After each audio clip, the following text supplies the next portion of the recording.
আচ্ছা, আমাদের এই পৃথিবীকে যে অনবরত একটা শক্তি গড়ে চলেছে, সেটা কি আমরা জানি? এটা এমন এক বিশাল ধীর গতির শক্তি, মানে এক অদৃশ্য ভাস্কর, যাকে চোখে দেখা যায় না, কিন্তু তার কাজ কিন্তু আমাদের চারপাশে স্পষ্ট।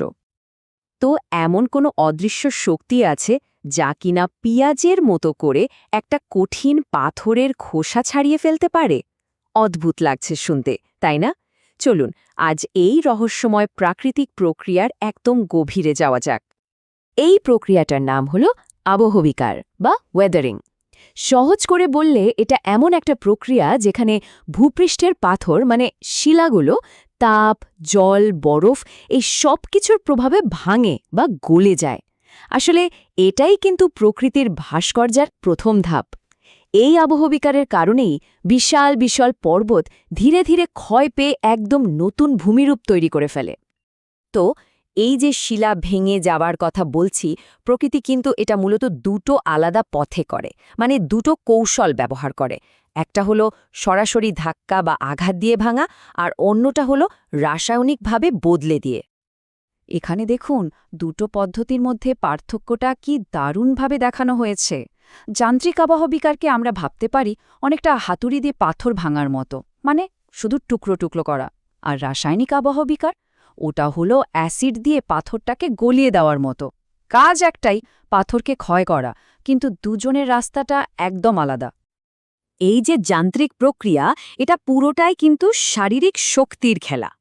যেমন ধরুন শল্কমোচন, পেঁয়াজের খোসার মতো করে পাথরের ওপরের স্তরটা খুলে আসে। কিংবা ধরুন তুষার খণ্ডীকরণ, যেখানে পাথরের ফাটলে জল ঢুকে জমে বরফ হয়ে যায় আর আয়তনে বেড়ে গিয়ে পাথরটাকেই ফাটিয়ে দেয়।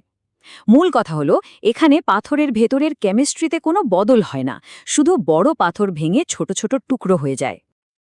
এবার আসি রাসায়নিক প্রক্রিয়ায়, মানে মলিকিউলার অ্যাটাকে। এখানে কিন্তু ব্যাপারটা একদম অন্যরকম। শিলাটা একেবারে আণবিক স্তরেই বদলে গিয়ে নতুন কিছু তৈরি করে। যেমন কার্বনেশন, যেখানে বাতাসে থাকা কার্বন ডাই অক্সাইড বৃষ্টির জলের সাথে মিশে একটা হালকা অ্যাসিড বানায়, আর সেটাই চুনা পাথরকে আস্তে আস্তে গলিয়ে দেয়। আবার হাইড্রেশন প্রক্রিয়ায় কিছু খনিজ শুকনো স্পঞ্জের মতো জল টেনে নিয়ে ফুলে ওঠে আর ভেতর থেকে দুর্বল হয়ে পড়ে। আর অক্সিডেশন তো আমাদের খুবই চেনা, লোহায় মরিচা পড়ার মতো। পাথরের ভেতরে থাকা লোহা যখন অক্সিজেনের সংস্পর্শে আসে, তখন ঠিক একই ঘটনা ঘটে। এখন প্রশ্ন হল, এই যে আবহবিকার হচ্ছে, এটা কি এমনি এমনি এলোমেলোভাবে হয়? একদমই না। এর পেছনে একটা কন্ট্রোল প্যানেল আছে, মানে কিছু নির্দিষ্ট পরিবেশগত কারণ আছে যা পুরো প্রক্রিয়াটাকে নিয়ন্ত্রণ করে। এই কারণগুলোই ঠিক করে দেয় কোন পাথরটা কত তাড়াতাড়ি ভাঙবে বা কী উপায়ে ভাঙবে। তো সেই কারণগুলো কি কি? দেখুন, সবচেয়ে বড় নিয়ন্ত্রক হল জলবায়ু, মানে তাপমাত্রা আর বৃষ্টিপাত।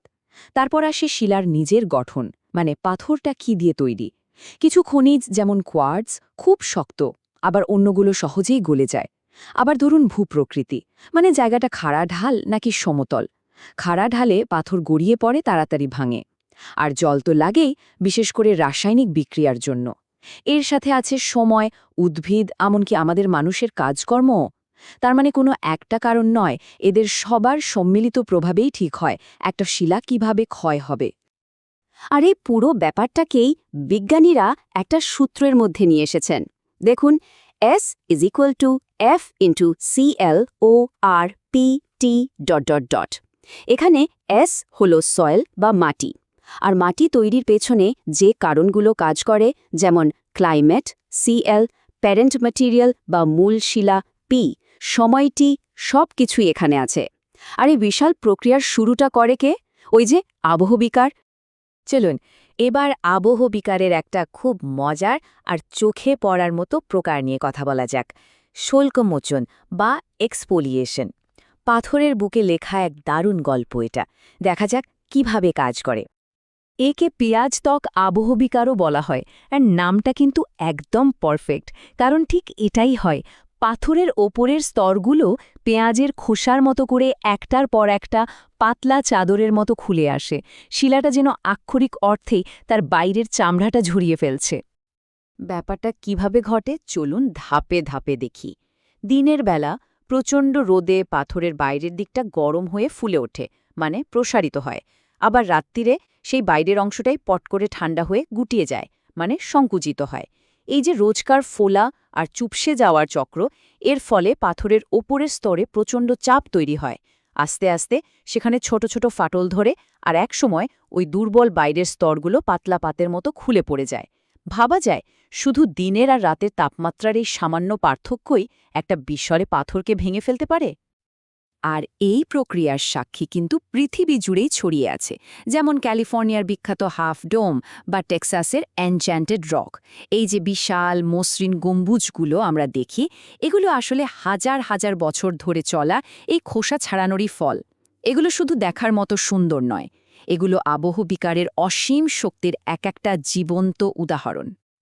তো এতক্ষণ তো আমরা শুধু ভাঙনের কথাই বললাম, পাথর ভাঙছে, ক্ষয়ে যাচ্ছে, কিন্তু প্রশ্ন হলো এই ধ্বংসের শেষ পরিণতিটা কি? এই প্রক্রিয়াটা আমাদের জন্য এত গুরুত্বপূর্ণ কেন? কারণ এই ধ্বংসের মধ্যেই লুকিয়ে আছে সৃষ্টি। আবহবিকারী হল মাটি তৈরির প্রথম এবং সবচেয়ে জরুরি ধাপ। এই প্রক্রিয়াতেই মূল পাথর ভেঙে গুঁড়ো গুঁড়ো হয়ে সেই খনিজ কণা তৈরি হয়, যা দিয়ে সব ধরনের মাটি তৈরি হয়। তার মানে পাথরের এই ভাঙন আসলে এক নতুন সৃষ্টির শুরু, যা আমাদের বেঁচে থাকার জন্য সবচেয়ে জরুরি জিনিসটা অর্থাৎ মাটি তৈরি করে দেয়। এই ছবিটা দেখুন, ব্যাপারটা আরও পরিষ্কার হবে। যখন বৃষ্টি হয় তখন জল পাথরের ভাঙা কণার মধ্যে দিয়ে নিচে যেতে থাকে। যাওয়ার পথে ওটা ক্যালসিয়াম, পটাশিয়ামের মতো কিছু খনিজকে ধুয়ে নিয়ে যায়, আর পেছনে ফেলে যায় কাদামাটি আর নানা রকম অক্সাইড। এভাবে জমতে জমতে মাটির এক একটা স্তর তৈরি হয়।